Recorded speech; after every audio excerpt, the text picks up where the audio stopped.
syndrome. Okay?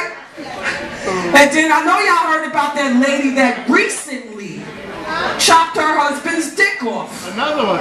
You hear about that? She chopped that nigga dick off and called 911 on her motherfucking self. You's a bad bitch. How you gonna call 911 on yourself? She called 911 and said, come get this motherfucker before you start leaking on my good sheets. Okay? And black women. Now we play a lot of games, but we don't play like that when it comes to the dick. Okay? We don't get down like that. I said. Now your ass could drop dead. We gonna make sure you cremated, but the dick, or the dick get its own services. Okay? We had the dick laid out in a white coffin.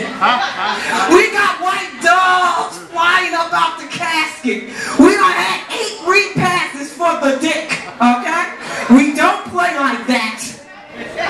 Don't get down like that when it comes to the dick. Then I want to talk about differences. It's a difference between, white people don't know this, so I'm a school. It's a difference between ghetto fabulous, which I am ghetto fabulous than a motherfucker, ain't I? Okay? The ghetto fab. We use human hair. We'll fuck with that synthetic shit. Your kids ain't ate meat all motherfucking month, but your weave popping like a motherfucking mom. I know. That's the ghetto fad. Then you got them hood boogers. Yeah, I coined that phrase, hood boogers. Now let me give you a definition of a hood booger. You know them bitches that got that fucked up piece of weave in the front.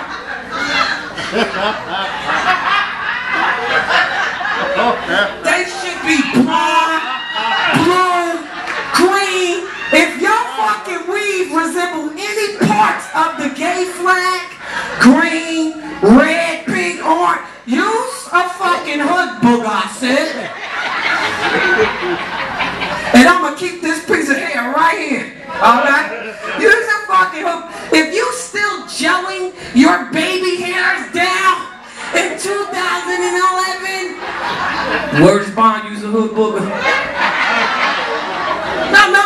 Better yet, if you gelling down the baby hairs of your lace front wig, use a straight fucking hood booger, I said. So from now on, know the difference between ghetto fab and a fucking hood booger, I said. Okay? Real quick, my last thing, and it's always at a show, I always get the 5'1" brother coming up to me. Ma, I'm trying to see you tonight. I'm like, no. And that's just how this shit go. It ain't us big mouth girls, any motherfucking way who do all the flips. It's the quiet ones. I see you, ma, like you and her. Yeah, y'all nasty. Y'all quiet girls nastier than a motherfucker. Y'all the ones I be following around taking notes behind. Y'all do flips, acrobats, somersaults, act 1, costume change 2. All that shit land right on the dick. So it ain't those big mouth girls, it's them quiet girls. That's my time, Dale. That's my time. I'm the Mirror. Candy Girl with Comedy. I'll be at Caroline's Monday, December 19th at 7 o'clock. Come and chow at me. Thanks for having me.